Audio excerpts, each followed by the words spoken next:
more. All right. What exactly would it look like if we defunded police departments across the country? Well, joining me now is Chris Swecker, former assistant FBI director, who as a SWAT team member responded to the Atlanta prison riots. Chris, what would this mean for Americans to hear that Congresswoman and the Black Lives Matters activists, it would be just sunshine and roses and, you know, lollipops growing on the trees. Everything would be lovely. Yeah, Laura, this is straight out of the Antifa anarchist playbook. That's what they'd like to see. What would it look like? Well, crime would skyrocket. Gun sales, both legal and illegal, would go through the roof. They'd get rich. Private security would profit because only the people that could afford security and could buy security would get security. So it would exacerbate those types of problems. Neighborhoods would get ravaged as they were in the 90s because of the crack cocaine epidemic. So, you know, I would say, hey, have at it, and then we'll check back in a week and see how it's working for you.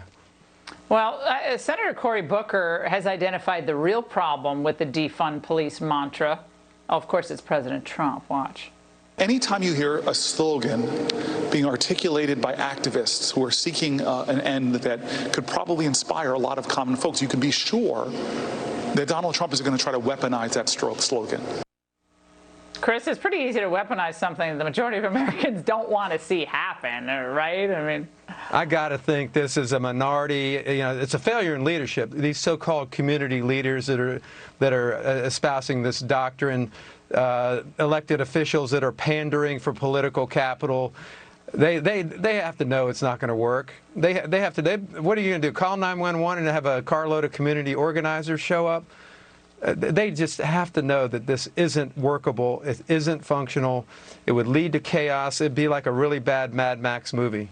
Well, a number of people are holding up Camden, New Jersey, as an example of how police reform can work.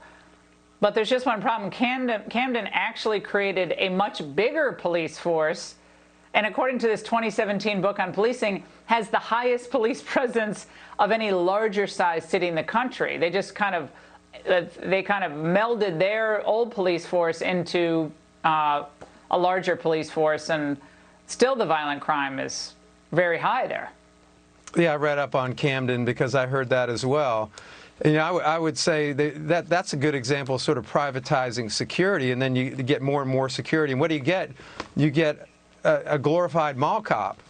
Observe and report. You can't prevent crime. You can't step in and investigate crime.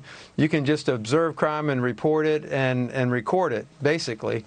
They would try to tell you that having someone, any kind of security would be a deterrent.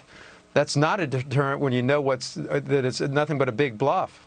When they say, by the way, Chris, demilitarize the police, I think they all now know this defund the police thing is a disaster politically for them. So they're like, well, let's demilitarize it. But what they really want to do is disarm the police. So basically, right. No weapons, no knock warrants. That's a different debate. But it's taking all weapons and all guns away from the police as well. Don't you see where that's going? You know, one line. Absolutely. Undermanned, outgunned police departments, that'll lead to even worse problems. Chris, we'll check back with you later in the week, because this is not going away anytime soon. Thanks so much. Unfortunately not.